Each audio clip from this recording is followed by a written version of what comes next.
오늘 본문은 고린도전서 12장에 있는 본문입니다. 그런데 고린도전서 12장에 있다고 하는 것은 굉장히 중요한 의미를 가지고 있습니다. 왜냐하면 고린도전서 12장은 13장, 14장하고 다 한꺼번에 연결되는 본문이거든요. 언제 이걸 가지고 성경 공부를 한번 해야 되겠다 싶은데 간단히 오늘 한번 살펴보면 12장, 13장, 14장은 은사장입니다. 은사가 무엇이냐? 은사를 받으면 어떻게 되느냐? 은사를 받아서 어떻게 해야 되느냐? 어떤 은사를 가지고 있어야 되느냐라고 하는 것을 한목에 다 이야기하는 것이 바로 12장, 13장, 14장입니다. 여러분 성경을 잘 모르면 이게 무슨 말인지를 잘 모르는데 사실은 성령의 은사에 대해서 이야기를 하는 것이 왜 중요한가 하면 은사를 이야기할 때 우리가 잘 아는 은사들을 얘기해요. 그런데 12장 1절을 보시면 12장 1절에 이렇게 시작하잖아요. 형제들아 신령한 것에 대하여 나는 너희가 알지 못하기를 원하지 아니하노니 너희도 알거니와 너희가 이방인으로 있을 때에 말 못하는 우상에게로 끄는 그대로 끌려갔느니라. 그러면서 너희가 은사를 알아야만 된다. 신령한 것을 알아야 되는데 옛날에는 너희가 이방신에게 끌려다니지 않았느냐. 이제는 하나님 앞에 붙들려서 살아야 되는데 그러기 위해서는 은사가 뭔지를 알아야 된다. 그 말이에요. 근데 3절 보시면 이렇게 얘기했죠. 그러므로 내가 너희에게 알리노니 하나님의 영으로 말하는 자는 누구든지 예수를 저주할 자라 하지 아니하고 또 성령으로 아니하고는 누구든지 예수를 주시라 할 수 없느니라. 그렇게 해놓고 드디어 은사를 얘기해줘요. 은사를 얘기하는데 4절부터 은사가 나와요. 그 유명한 은사들이 쭉 나오는데 4절 이걸 이야기할 때 굉장히 중요한 말을 해요. 4절 보세요.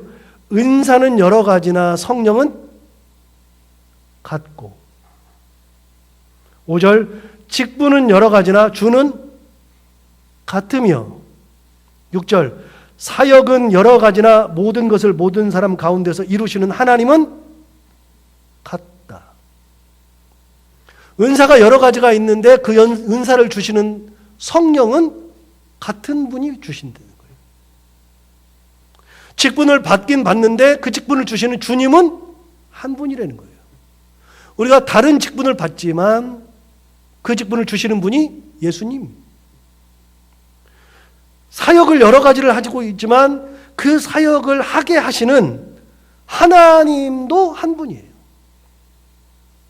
여러분 우리가 다 다르게 사역을 하고 있고 다른 직분을 가지고 있고 다른 은사를 가지고 있으나 그러나 중요한 것은 그 모든 것은 성령 한 분이 우리에게 주시는 것이요 주님으로 인해서 우리가 다 받는 것이요 하나님 한 분으로부터 그 일을 감당하게 하는 거예요.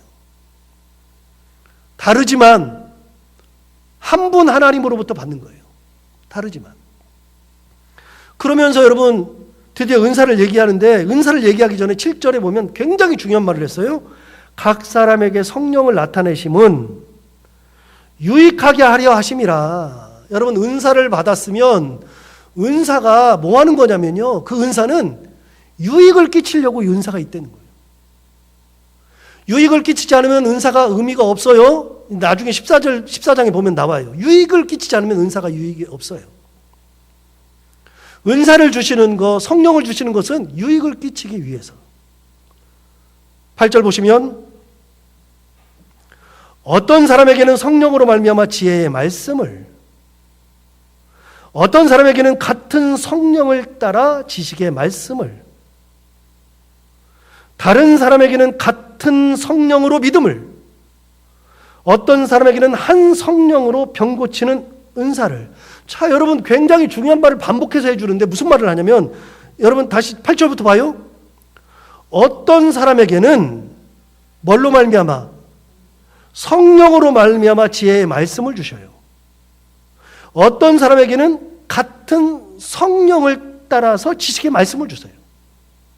9절 보시면 다른 사람에게는 같은 성령으로 믿음을 주세요. 어떤 사람에게는 한 성령으로 병 고치는 은사를 주세요. 여러분 지혜의 말씀, 지식의 말씀, 믿음의 은사, 병 고치는 은사들이 전부 다 성령이 주신단 말이에요. 다른 어떤 분한테 받는 게 아니라 성령이 사람들에게 나눠주신다 그 말이에요. 10절 볼까요? 어떤 사람에게는 능력 행함을, 어떤 사람에게는 예언함을, 어떤 사람에게는 영들 분별함을, 다른 사람에게는 각종 방언 말함을, 어떤 사람에게는 방언들 통역함을 주시나니. 그래서 여러분, 이 은사가 8절부터 보면 지혜의 말씀의 은사, 지식의 말씀 은사, 9절에 보면 믿음의 은사, 병 고치는 은사, 그 다음에 10절에 보시면 능력 행함의 은사, 예언함의 은사, 영 분별의 은사, 방언 말함의 은사, 방언 통역함의 은사, 9가지를 얘기해요. 은사가 9가지를 구체적으로 찍어서 얘기했는데 그 은사를 얘기할 때 핵심이 뭐냐면 전부 다 성령 한 분이 주시는 거다. 11절 보세요. 11절을 보시면 이 모든 일은 같은 한 성령이 행하사 그의 뜻대로 각 사람에게 나눠주시는 것이니라. 그러니까 성령께서 사람에 맞게, 그 사람에 맞게 은사를 나눠준다는 거예요. 그러면 동일한 성령을 받아서 동일한 은사를 가질 수 있다 없다? 없다. 동일한 은사를 가질 수 없다. 물론 같을 수도 있겠죠. 그런데 한 공동체 안에서 똑같은 은사를 가질 수가 없다. 나눠주신다. 그런데 나눠주는 이유가 뭐냐? 유익하게 하려고. 유익하지 않으면 주실 필요가 없다는 겁니다. 그 나누어진 여러 가지의 나누어져 있는 은사를 가지고 있는 같은 무리들이 여기서 무엇을 나타내느냐? 성령을 나타내고 하나님을 나타내고 교회를 세우고 하는데 다 쓰라고 주신 거란 말이에요. 그래서 오늘 본문이 나오는 거예요. 오늘 본문의 12절부터 보면 보세요. 12절에 몸은 하나인데 많은 지체가 있다. 여러분 보세요. 이 몸이 하나인데 지체가 많다 그랬잖아요. 무슨 말이냐면 교회가 한 공동체인데 이 공동체 안에 많은 은사를 가진 사람들이 있다는 거예요. 어떤 사람은 팔이 있고 어떤 사람은 머리가 있고 눈이 있고 코가 있고 입이 있고 하듯이 은사 자체가 여럿인데 이 모든 것은 뭘 세우느냐? 교회를 세우는 거란 말이에요. 그 얘기하는 거예요. 그 얘기. 그래서 몸이 하나인데 교회가 하나인데 그 교회 안에 지체가 많다. 은사를 받은 사람들이 많다. 몸의 지체가 많으나 한 몸인 것 같이 그리스도도 그러하니라. 그러니까 은사가 다른 사람들이 있어야만 된다 그 말이에요. 같은 은사를 가지고 있으면 안 된다 그 말이죠. 그런데 13절 보세요. 또 얘기해요. 13절에 또 얘기해요. 우리가 유대인이나 헬라인이나 종이나 자유인이나, 자, 유대인이나 헬라인이나 그랬으면 뭐예요? 우리가 유대인은 그 당시에 하나님의 섭리라 그랬고 헬라인은 버림받은 존재죠. 이방 사람들이죠. 종이나 자유인이나 여러분 신분의 고하가 있죠. 그러니까 우리 교회에 모여있는 사람들이 유대인도 있고 헬라인도 있고 종도 있고 자유인도 있고 많이 구분되어 있는데 그 모든 사람이 어떤 사람이 모여있든지 간에 중요한 말을 13절 하반절에 하고 있잖아요. 뭐라고 해요? 한 성령으로 세례를 받아 한 몸이 되었고 또 다 한 성령을 마시게 하셨느니라. 여러분 모두가 다 우리는 한 성령의 은혜에 은혜에서 같은 신앙생활을 하고 있다 그 말이에요. 다른 게 아니라는 거예요. 몸의 부분이 다를 뿐이지, 너는 팔이네, 너는 발이네, 구분할 필요가 없다 그 말이에요. 한 성령께서 우리에게 은혜를 주셔서 한 몸을 이루게 하셨다. 한 성령이, 그 성령이 다른 사람들에게 은혜를 주셔서 하나의 공동체를 만들게 하셨다. 그래서 15절 보시면 만일 발이 이르되 나는 손이 아니니 몸에 붙어있지 아니하였다 할지라도 이로써 몸에 붙지 아니한 것이 아니라, 이제 이런다는 거예요. 손이 야 나는 몸에 붙어있지 않아 말하면 안 된다는 거예요. 손도 몸에 붙어있죠. 발도 몸에 붙어있죠. 머리도 몸에 붙어있죠. 그래서 사람들이 얘기할 때 너는 손이야. 어떻게 손이냐? 너는 왜 발이냐? 이야기할 필요가 없다는 거예요. 왜요? 그 손과 발이 다 있어야 되니까요. 하나님이 필요에 따라서 사람의 몸을 세우듯이 교회를 세울 때에는 은사를 줘서 세워주신다. 20절 보세요. 이제 지체는 많으나 몸은 하나다. 우리 지체가 많지만 몸이 하나라는 거예요. 21절 눈이 손더러 눈이 손들어 뭐라 그러냐? 내가 너를 쓸 데가 없다. 너 참 쓸 데가 없다. 눈이 손들어 너 진짜 쓸 데가 없다 하거나, 또한 머리가 발더러 내가 너를 쓸 데가 없다 하지 못한다는 거예요. 눈이 귀해요? 손이 귀해요? 눈이 귀해요? 손이 귀해요? 하나만 택하라 그러면 뭐 택해요? 여러분, 눈을 빼요? 손을 다 빼요?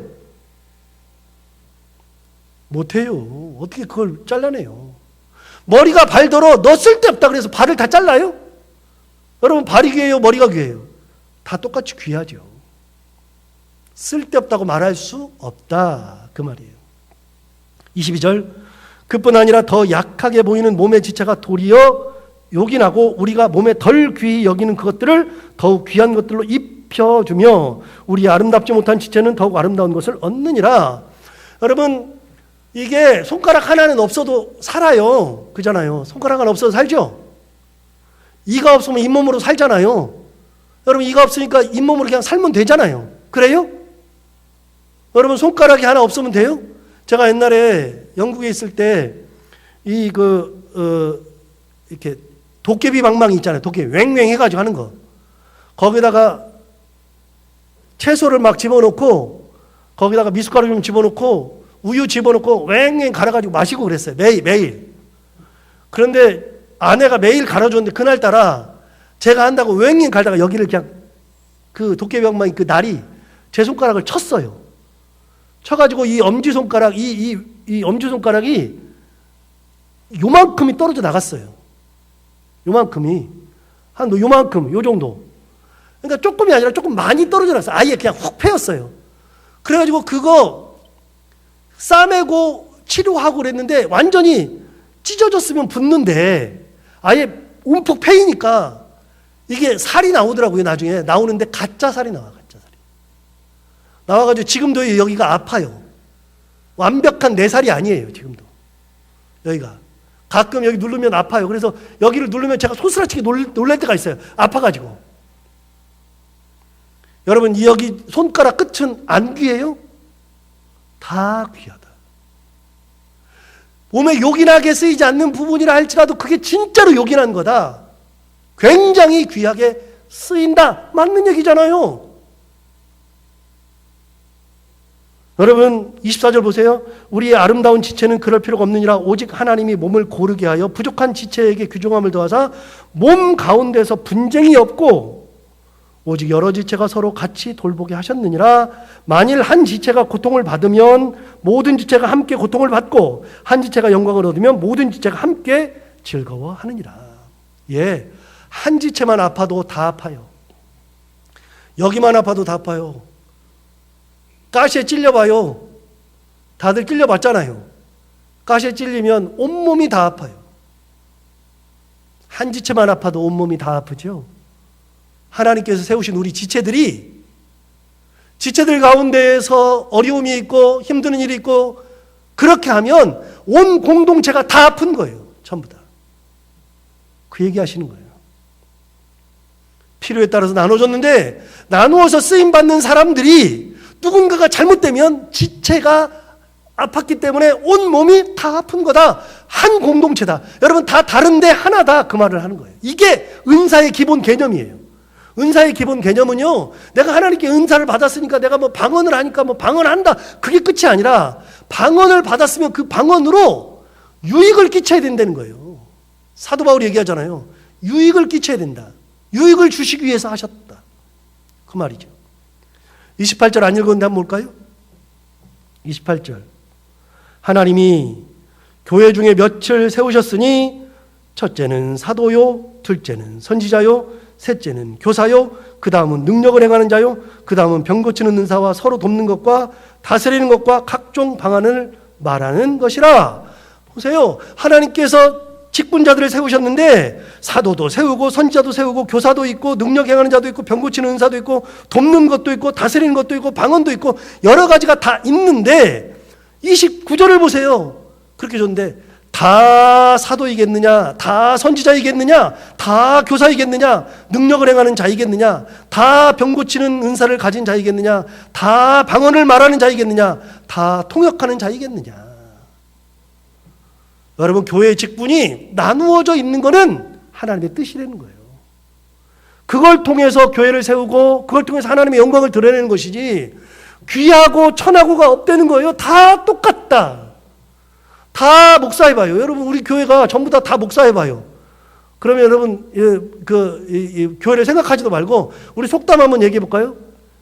사공이 많으면 어떻게 돼요? 사공이 많으면 배가 산으로 간다 그러잖아요. 교회 전부 다 목사야. 어떻게 돼요? 운영이 될 것 같아요? 안 될 것 같아요? 안 되죠.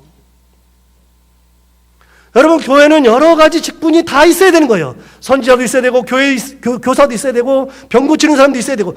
이게 뭐냐? 이게 은사의 기본이라는 거예요. 은사는 하나님이 우리를 주셔서 그거를 내가 가진 은사를 가지고 교회를 세우는 데 사용되는 것이 은사라는 거예요. 은사의 기본 개념이 그거예요. 그냥 저 사람이 뭐 방언하니까 대단한 사람이다. 우리는 그렇게 알고 있는데 그게 아니라 하나님의 개념은 뭐냐면요. 은사를 받았다 그러면 그 사람을 통해서 하나님께서 교회를 유익하게 하고 싶다는 뜻을 주신 거예요. 그 사람에게. 은사 사용을 잘해야 되는 거예요. 자, 직분을 받았어요. 직분을 받았으면 그 직분을 가지고 뭐 하라는 거예요? 내가 직분을 받았으니까 내가 대단하다가 아니라 직분을 받았으면 뭐 하라고요? 교회를 세우라고요. 하나님의 교회를 세우라고요. 그게 하나님의 기본 뜻이에요. 이게 은사장이에요. 그런데 8가지, 9가지 은사를 쭉 말씀하는데 놀랍게도 13장은 고린도전서 13장은 우리 다 알죠. 무슨 장이에요? 사랑장. 사랑장이 무슨 은사냐? 은사예요. 12장 31절 보세요. 12장 31절에 의하면 너희는 더욱 큰 은사를 사모하라. 내가 또한 가장 좋은 길을 너희에게 보이리라. 크고 좋은 은사, 더욱 큰 은사. 그게 뭐냐? 13장이라는 얘기예요. 그게 진짜 큰 은사. 그걸 지금부터 보여준다 그래놓고서 13장을 얘기하는 거예요. 우리가 그냥 사랑장이라고 이름을 붙였지만 그게 은사 중에 으뜸이라는 거예요. 사랑이 은사 중에 으뜸. 자, 13장 한번 볼까요? 내가 사람의 방언과 천사의 말을 할지라도 사랑이 없으면 소리나는 구리와 울리는 꽹과리가 되고. 자, 방언해요. 천사의 말을 해요. 그런데 거기에 사랑이 없으면, 은사를 받았는데 내가 은사를 가지고 있는데 사랑이 없으면 뭐가 된다고요? 여기 나오잖아요. 소리나는 구리와 뭐가 돼요? 울리는 꽹과리. 여러분, 꽹과리들 치시는 분들 있잖아요. 가끔. 우리도 이제 꽹과리 옛날에 치시는 분도 있을 텐데, 저도 옛날에 꽹과리를 좀 배웠어요. 대학 때. 꽹과리 좀 쳐보려고 장고는 못 배우고 꽹과리를 기본만 배웠어요. 1시간 정도 배웠는데, 기본적으로 꽹과리를 저도 그때 배우면서 처음 알았는데, 꽹과리를 칠 때요, 이게 이렇게 접어서 치면서 이 안쪽에 손치고 이렇게 때리잖아요. 그럼 꽹과리를 잡았을 때 이걸 칠 때 이거를 스탑을 줘요. 탁탁 건드려요. 그러면 치면서 이걸 붙이면 소리가 띡 하고서 그쳐요. 이 손가락을 그 꽹과리에서 띄면 소리가 띵 하고 울리잖아요. 그래서 어떻게 치냐면 기본적인 것이 땅도 내 땅이요. 조선 땅도 내 땅이라 이렇게 쳐요. 그래서 겐지 지겐 치는데 겐지에서 잡는 거예요. 겐지에서 땅따 이렇게 치는 거예요. 그런데 제가 그걸 배울 때 가르쳐주는 사람이 기가 막히게 잘 쳐요. 다다단 이렇게 치는데 엄청나게 잘 치는 거예요. 그걸 배우는데 1시간 넘게 배우는데 잘 안 돼요. 그런데 안 되는 사람이 치니까요, 못 들어줘. 여러분, 꽹과리 못 치는 사람이 쳐봐요. 들을 수 있나?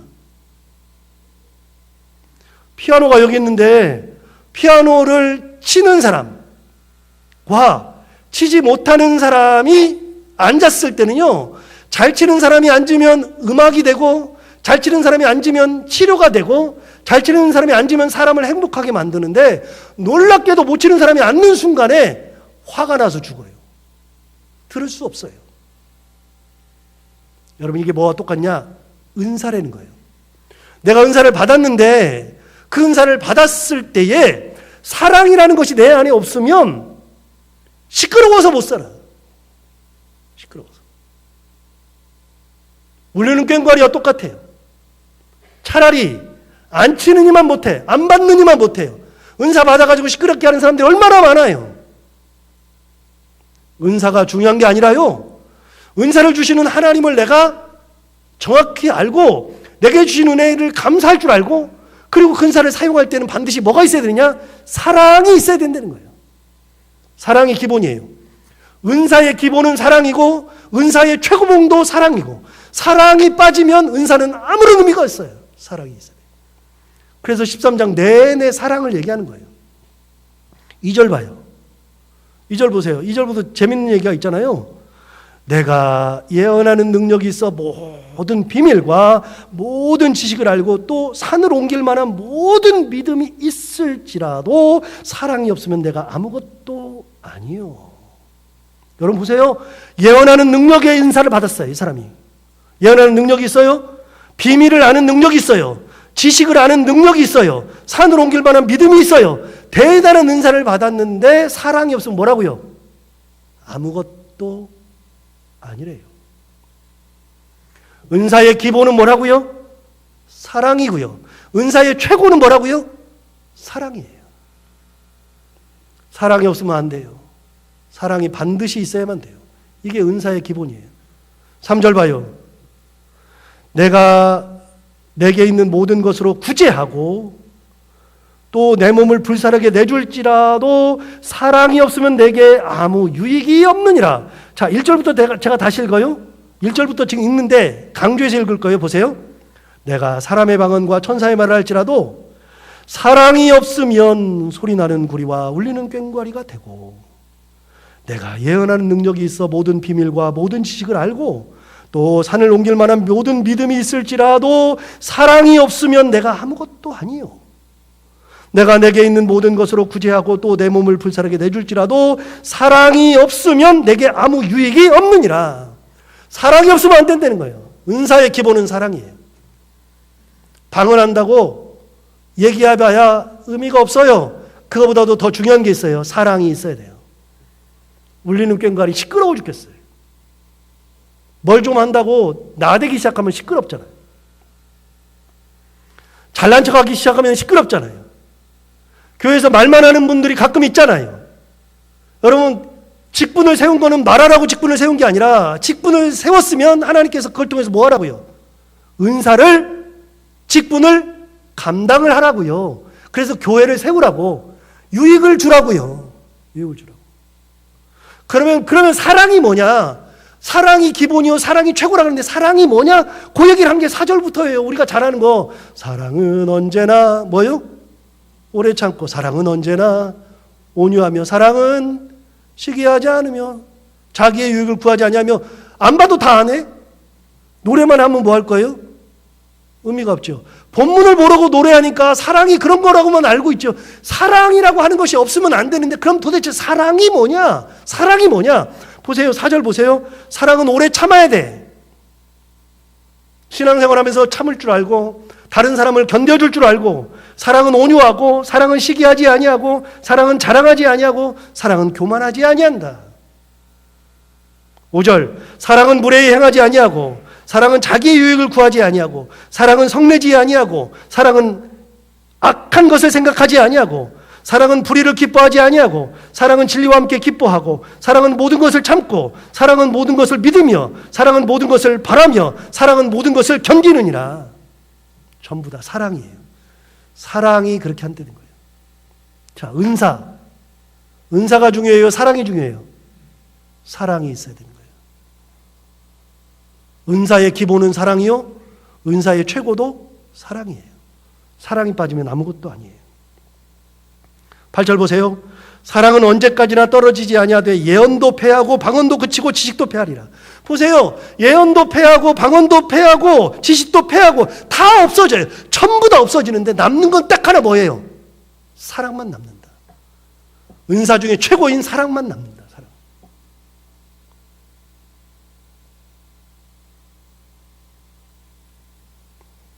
(13절) 볼까요?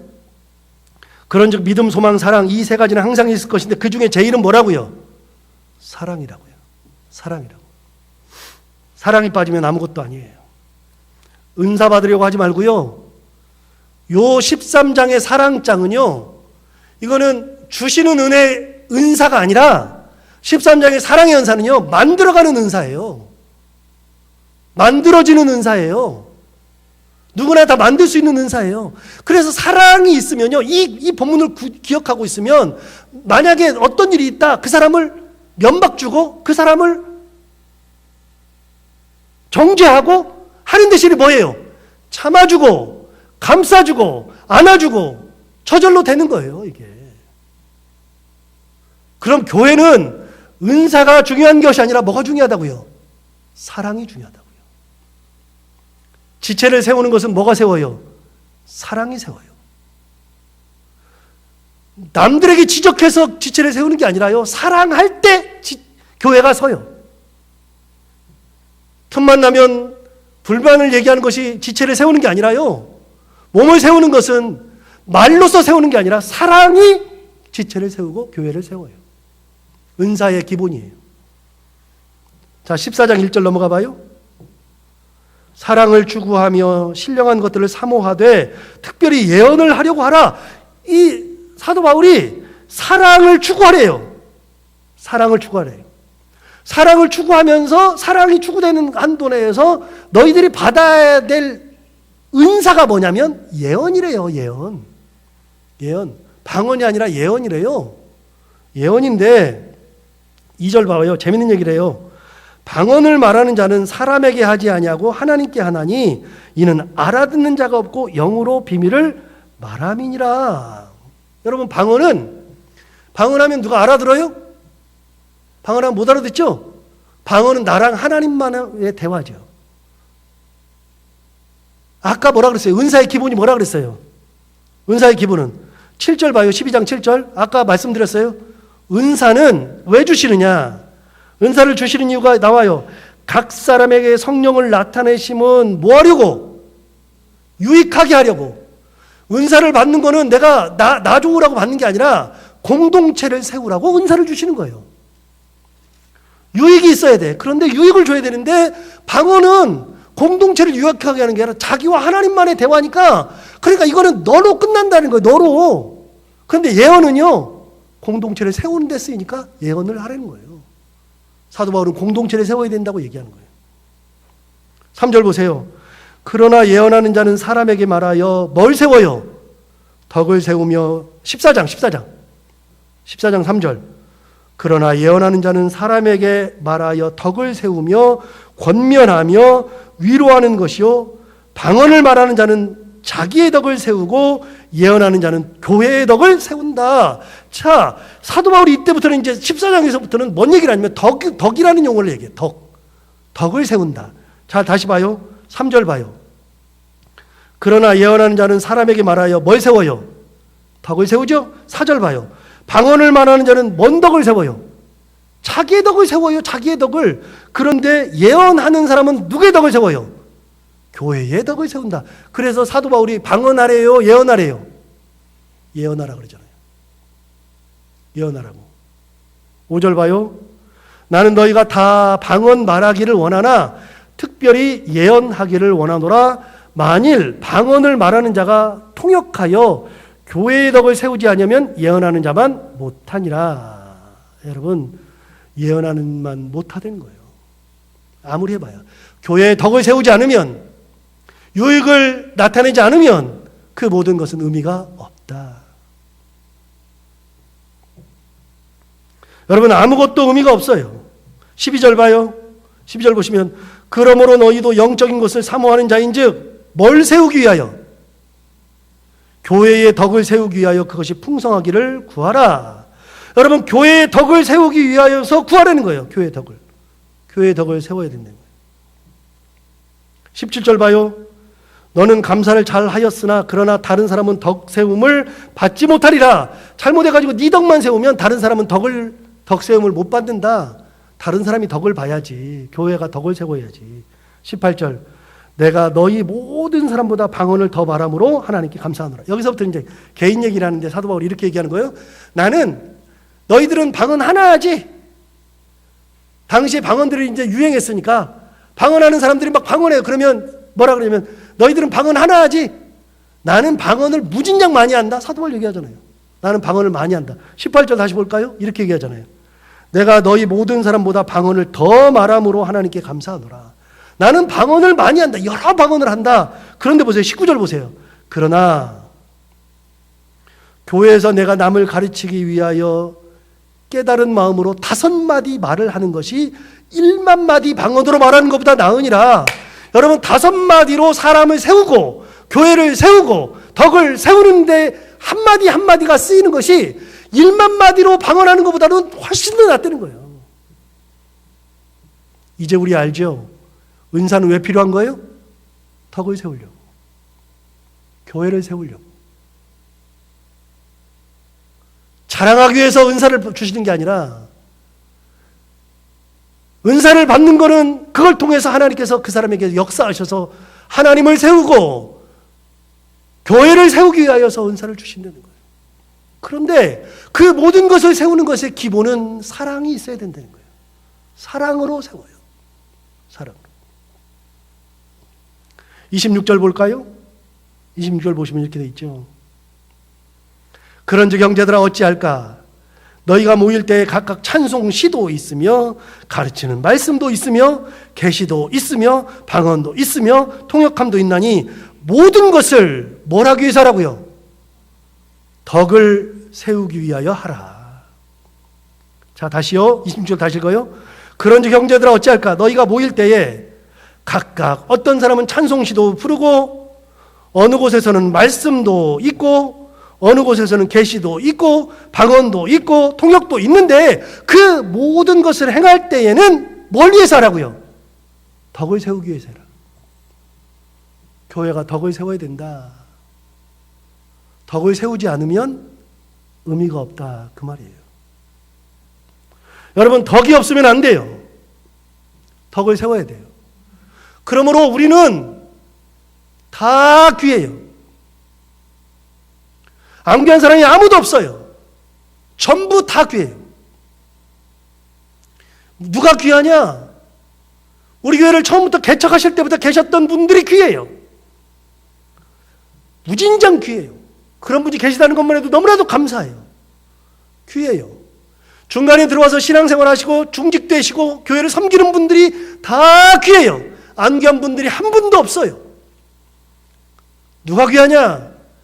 새로 오셔가지고 교회 정착하시고 힘들고 외롭고 어떤 때는 그만 다른 교회를 가야 하나 그런 상황 속에서도 교회를 정착하고 교회에서 봉사하고 교회를 섬기고 있고 하나님의 지체를 섬기는 그런 분들이 귀한 거예요. 전부 다. 안 귀한 게 어디가 있어요? 전부 다 귀하지. 한 분 한 분이 다 귀해요. 여러분 아무것도 안 해도요. 헌금을 안 해도 주일날 와가지고 예배만 드려도 귀해요. 얼마나 귀한지 몰라. 교회 안 귀한 분이 어디가 있어요? 다 귀하죠. 하나님의 은혜 가운데 우리가 다 서 있는 거니까. 그래서 여러분 새신자들이 참 귀한데 헌신자들 그러니까 지난번에 어떤 몇몇 분이 그래요. 헌신자는 듣기가 좀 그렇대요. 여러분 헌신자가 새신자 헌신자 그러니까 헌신자가 아니라 헌신하는 사람을 헌신자라 그래요. 기존에 있었던 분들 헌신자. 새신자가 있으면 헌신자가 있는 거죠. 기존에 다녔던 분들이 있는 거죠. 여러분 둘이 다 합해서 몸을 만들고 같이 덕을 세우는 거예요. 여러분 네 교회 내 교회가 없는 것이고 우리 모두가 다 한 가족이고 한 육체를 가지고 있고 함께 예배를 드리고 한 공동체인데 이곳에서 이루어지는 것들이 잘못된 것이 있다 그러면 하나님께서 싫어하세요. 정확하게 말씀드리면 여러분 예배 드려요. 우리 예배 드리는데 예배를 드리는데 만약에 이 예배를 하나님이 안 받아요.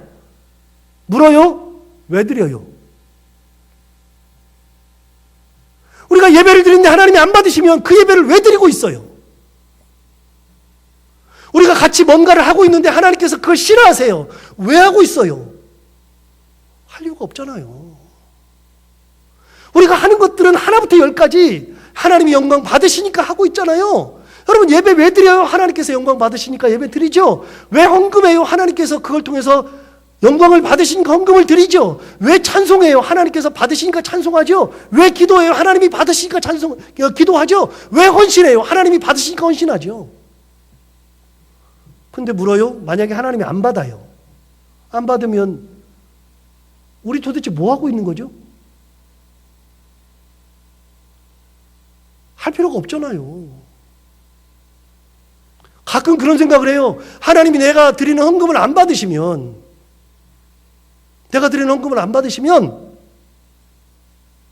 도대체 내가 1년 헌금 액수를 봤더니 목사라고 꽤 많던데 아까워 죽겠구만. 그걸 왜 하고 있어요, 내가? 여러분, 하나님이 안 받으시는데 뭐라고 하죠? 우리가 같은 지체로서 한 공동체를 가지고서 신앙생활을 하고 있는데 우리가 이곳에서 사랑의 공동체를 만들지 않고 은사 공동체를 만들지 않고 우리끼리의 공동체를 만들고 소외 공동체를 만들고 어떤 사람을 힘들게 하는 공동체를 만들면 하나님이 싫어하실 텐데 그 짓 왜 하고 있죠? 할 필요 없잖아요.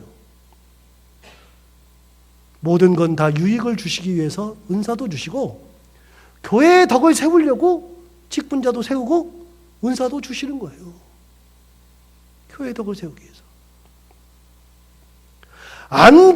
중요하지 않은 분이 한 분도 없어요. 나는 우리 재직들이 너무나도 예뻐 죽겠어요. 제가 새벽기도 때 고백 한 번 했는데 우리 교인들이요 진짜 예뻐요. 이제는 5년째 되니까 예뻐 죽겠어요. 한 분 한 분이 다 귀해요. 하나님 어떻게 이런 분들이 여기 남아 있어요? 하나님 이런 분들을 어떻게 보내주세요? 너무나도 귀하죠. 너무나도 감사하죠. 그분들이 자리를 채워주니까 교회가 성장하는 거예요. 우리 교인들만 앉아 있으니까 우리끼리니까 얘기하지만 제가 지난주에 공동회의 하면서도 얘기했어요. 우리 교회가 제가 처음 왔을 때 저는 처음 왔을 때 우리 교회가 150명이 예배 드린다는 생각을 해본 적이 없어요. 한 300명은 최소한 드리겠지 그랬는데 와서 개수를 하니까 우리 교회가 150명이 예배를 드려요. 1, 2부 합해서. 아이들 다 빼고 청년들 빼고 그냥 어른들 순수한 어른이 150명이 예배를 드려요. 야, 그런데 왔을 때 많은 분들의 얘기가 우리 교회도 조금 성장했으면 좋겠다. 많은 사람들이 왔으면 좋겠다. 얘기해요. 그런데 하나님께서 은혜 위에 은혜를 주셔서 눈물 나도록 감사하게도 하나님께서 요즘에 200명 정도 왔다 갔다 하면서 요즘은 막 200명 많이 넘어가요. 그래서 50명 이상이 늘었어요. 여러분 보세요. 대형 교회에서 50명 드는 건 아무것도 아니에요. 그런데 우리만한 교회에서 50명 드는 것은요 정말 대단한 거예요. 사람들이 안 와요. 그런데 우리 교회 50명 넘게 오는 거 보면 하나님 앞에 너무나도 감사해 죽겠어요. 제가 주일날 예배 드릴 때 여기 앉아있는 분들을 보면 너무나도 감사해요. 그래서 제가 진짜 감사한 게 뭐냐면요 우리 교인들도 감사한데 등록을 안 했는데 예배 드리는 사람이 그렇게 감사한 거예요. 같이 예배 드리는 게. 하나님이 얼마나 예뻐하실까요? 하나님이 얼마나 기뻐하실까요? 교회가 평안하고 교회가 덕이 서고 소외되는 사람이 없어지기 시작하고 하나님의 은혜가 충만하면 하나님께서 그 교회를 마음껏 복 내려주시는 거예요. 하나 물어봐요. 전도하면 막 구름대처럼 와요? 옆 사람 가자 그러면 막 와요? 아니요. 하나님이 은혜 주셔야지만 되는 거예요. 하나님의 은혜가 교회에 없으면 의미가 하나도 없어요. 하나님의 은혜는 어느 곳에 있느냐? 오늘 말씀을 주시잖아요. 사랑 공동체에 하나님의 은혜가 머무르는 거예요. 사랑 공동체. 교회는 두 가지가 있어요, 여러분. 두 가지. 제가 우리 전사무엘 전사하고 매일 아침마다 9시에 티타임을 가지면서 교회 일 이런저런 얘기를 하고 한 30분 어떤 데는 1시간도 이야기하면서 제가 이제 목회했던 것도 이야기하고 어떤 사람 얘기 들으면 그것에 대해서 얘기도 하고 교회 일도 얘기하고 뭐 그렇게 해요. 매일 해요. 매일.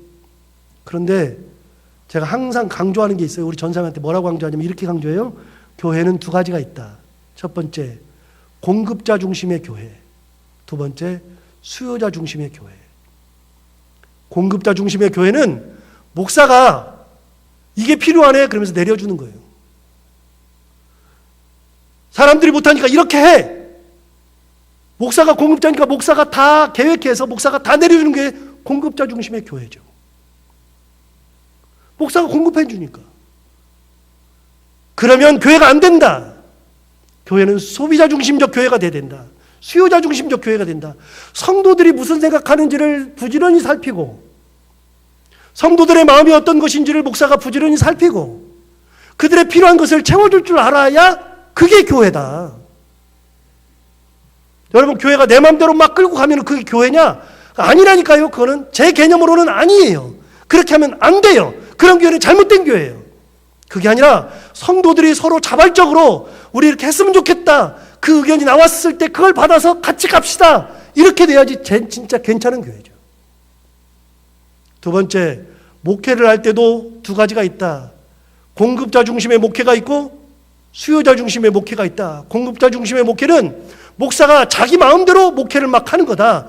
수요자 중심의 목회는 성도들이 생각하는 바를 알고 그대로 그게 참 좋겠다 싶어서 성도들의 필요를 채워주는 목회, 그게 수요자 중심의 목회다. 여러분, 제가 어떻게 하길 바라요? 저는 예시당초 10여 년 전부터 결심한 게 있어요. 나는 공급자 중심의 목회는 안 할 거다. 내가 끌고 가는 거 안 할 거다.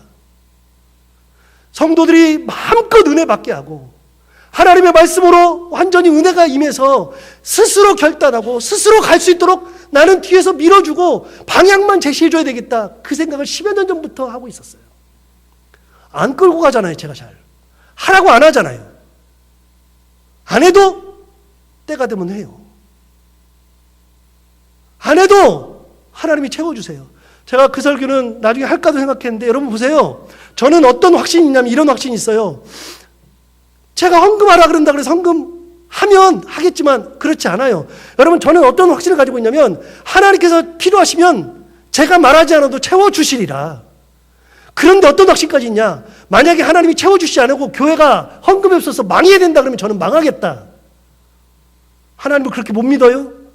하나님의 은혜를 그렇게 못 믿어요?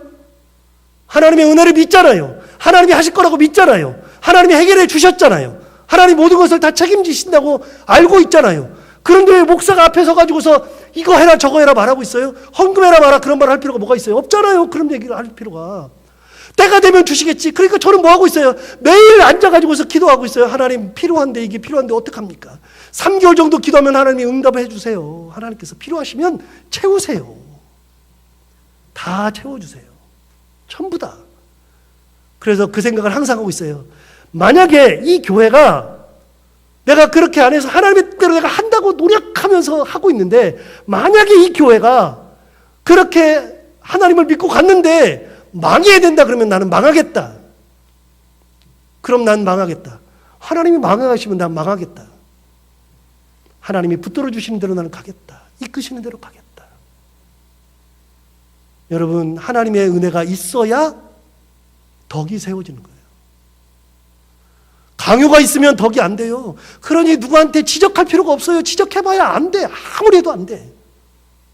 나는 내가 주신 은사를 감당하면 돼요. 교사는 교사대로, 성가대원은 성가대원대로, 헌금하는 사람이 헌금하는 사람대로, 누가 얼마를 했네 마네 그럴 필요가 전혀 없잖아요. 여러분이 헌금하는 거는 아무도 모르잖아요. 이름만 나오잖아요. 이름만 나오는데 저는 다 알아요. 왜요? 그거를 헌금하는 거를 옛날에 우리 교회 간사가 하나 있었는데, 현진이가 있었는데, 그 현진이한테 넘어가요. 이게 헌금한 거 내역이 다 넘어가요. 예를 들어 유창원 얼마, 누구 얼마, 이게 다 넘어가요. 그런데 내가 간사람에 얘기해서 미안한데 전에 부목사님이 그거를 액수까지 다 해서 넘기더라고요. 그래서 내가 목사한테 그랬거든요. 액수는 잘라내고 이름만 넘겨라. 이름만 넘겨라. 목사님 어때요? 그러면서 대들더라고요. 그래서 이름만 넘겨라 그랬다가 그때 저한테 굉장히 혼났죠. 걔가 알아서 뭐하냐? 그걸 왜 보여주냐? 하나님 앞에 헌금한 것만 있으면 되는 거지. 여러분, 그 다음부터 헌금 통계는요 전부 다 제가 쳐요.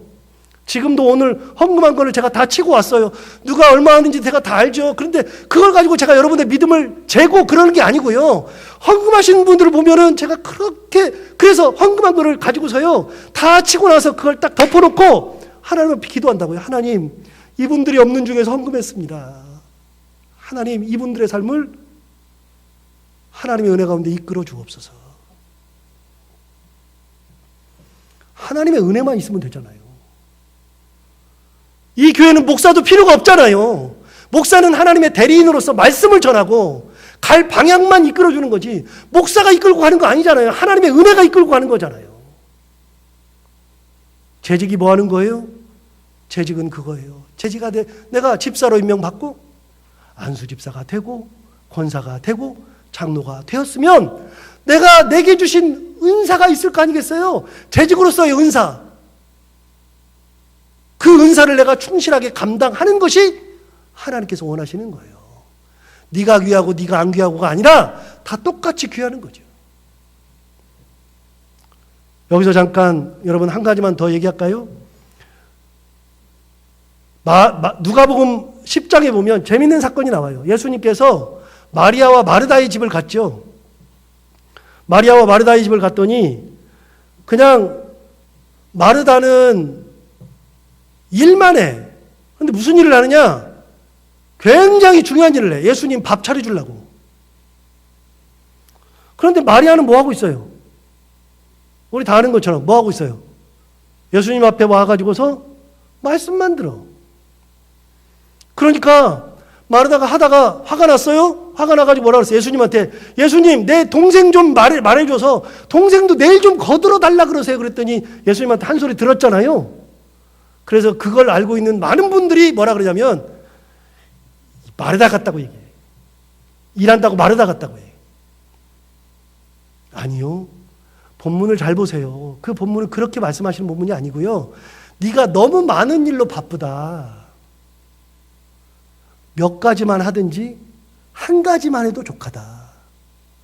그 한 가지를 마리아는 하고 있으니 좋은 것을 택했다. 일하는 것이 나쁘다. 너는 잘못했다가 아니라 너도 그것을 하면서 하나님의 은혜를 누리고 그걸 하면서 감사할 줄 알고 그걸 하면서 사람을 공개하면서 네가 그것 때문에 큰 기쁨이 있으면 그게 너에게는 큰 은혜인데 너는 지금 일하면서 뭐 하고 있어요? 왜 쟤는 안 해? 왜 내 동생은 안 해요? 그렇게 말하니까 책망 들은 거예요. 여러분 쟤는 마리아다 그런 얘기 하면 안 돼요. 교회는 마리아가 있어야 돼 없어야 돼? 교회는 마르다가 있어야 돼요 없어야 돼요? 교회 마르다 없어봐요 다 굶어 죽지. 청소는 누가 해요? 그런데 선천적으로 마르다가 있어. 선천적으로 마르다가 있어. 선천적으로 마리아가 있고 그러면 일하면서 저 사람은 일도 안 해 그런 소리 하지 말아요. 때 되면 하겠죠. 재밌는 얘기 하나 할까요? 여러분 다 아시는 얘기인데 저 주일날 가끔 주방 들어가죠? 주방 들어가서 막 일하잖아요. 나는 진짜 하고 싶어요. 왜? 우리 권사님들 일하는 거 보면 아까워 죽겠어. 집에서도 일하는데 여기서 또 일하네. 힘드는데 또 설거지하고 있네. 근데 제가 제일 잘하는 게 설거지예요. 인생에서 가장 잘하는 게 설거지예요. 설거지 막 해주고 싶어요. 그래서 해줘요. 그런데 여러분 단 한 번도 부교육자들한테 설거지해라 해본 적이 없어요. 너는 왜 안 해? 담임 목사 하는데 너 왜 안 해? 그래 본 적이 없어요. 그냥 하면 우리 부교육자들은 그걸 보고 나서 찔림이 엄청나게 많아요. 안 하면서 찔려. 그러면서 어떻게 해요? 그러면서 배워가요. 그러면서 배워가는 거예요. 가르칠 때 뭘로 가르쳐요? 말로 가르치고 지적해서 가르치는 게 아니라 사랑으로 가르치고 몸으로 가르치고 행동으로 가르치면 알아서 찔리고 알아서 행동하고 알아서 고쳐가고 저런 게 목회구나. 그거를 담임 목사가 부교육자들한테 가르쳐야 되는데 다른 교회 갔을 때 다른 데에서 담임 목사 할 때 제가 가르쳐야 되는데 그걸 가르칠 때 막 말로 해서 가르쳐요? 말도 안 되는 얘기죠. 삶으로 보여주는 거죠. 삶으로. 재직들 뭐 하는 거예요? 재직들은 교회 공동체를 세워야 돼요. 말하는 공동체가 아니라 삶으로 서로를 섬기는 공동체. 사랑이 가득한 공동체. 여러분 여기까지 하니까 이제 다 끝났어요. 끝났는데 이제 부록. 제가 작년에 임직하시는 분들한테 뭐라 그러냐면 교육할 때 이렇게 얘기했어요. 기억하실지 안 하실지 모르지만 임직하시는 분한테 뭐라 그러냐면 식사를 할 때 아는 분들하고 앉아서 먹지 말아라. 아는 사람들끼리 모여서 먹지 말고 모르는 사람이 왔으면 그분하고 같이 먹어라. 같이 먹어야 된다. 그분들은 교회에서 식사하는 것이 너무나도 힘들다. 그랬어요? 한 주 정도 하더니 안 해요. 그러니까 우리 교회는 참 문제가 많은 교회가 아니라 다 그래요. 어떻게 모르는 사람하고 같이 밥을 먹어요? 쉽지 않아요. 다 알아요. 그런데 여러분, 조금 더 좋은 교회는, 조금 더 개방적인 교회는, 조금 더 하나님의 은혜를 아는 교회는 같은 사람들끼리 모여가지고 밥 먹는 게 아니라 모르는 사람이 있으면 알아서 그 앞에 가가지고 차곡차곡 앉아가지고 같이 얘기하고 같이 밥 먹고 같이 교제하고, 이게 얼마나 아름다운 공동체예요. 말을 할 필요가 없어요. 같이 하면 돼. 얘기를 해도 안 들어요. 얘기해서 안 들으니까 제가 그분들 다시 불러 모아가지고 임직할 때 내가 그렇게 얘기를 했는데 안 하네 그래요? 한번 얘기하면 끝이죠. 언젠가는 또 한 번 얘기하겠죠. 그분들과 같이 식사하는 거예요. 여러분 보세요. 제가 옛날에 책을 읽었는데 명성훈 목사님, 그분이 여의도 순복음교회 담임 목사님이셨던 그분이 책을 냈는데 그분 책에 제가 지난번에 얘기했잖아요. 책 제목이 뭐냐? 뒷문을 잠가라. 뒷문을 닫아라. 무슨 말이에요? 앞에서 성도들이 등록하고 온 사람이 많은데 뒷문이 열려가지고 다 나간대. 그런 거 안 느껴요? 분명히 등록했는데 교회는 맨날 그대로야. 그래서 뭐라 그래요? 뒷문을 꽁꽁 닫아 걸어야 된다. 책 제목이 그거예요. 그래야지 교회가 성장한다. 그 얘기를 쓴 거예요. 지금으로부터 30년 전에 나온 책이에요. 그 책이. 그런데 여러분, 뒷문을 꽁꽁 닫아 잠그면 그렇게 될 거다. 그런데 그 책에서 뭐라 그러냐면 이렇게 얘기했어요. 새로 오는 새 가족들은 그 교회에서 정착하려면 최소한 6사람하고 대화가 돼야 된다는 거예요. 최소한 6사람.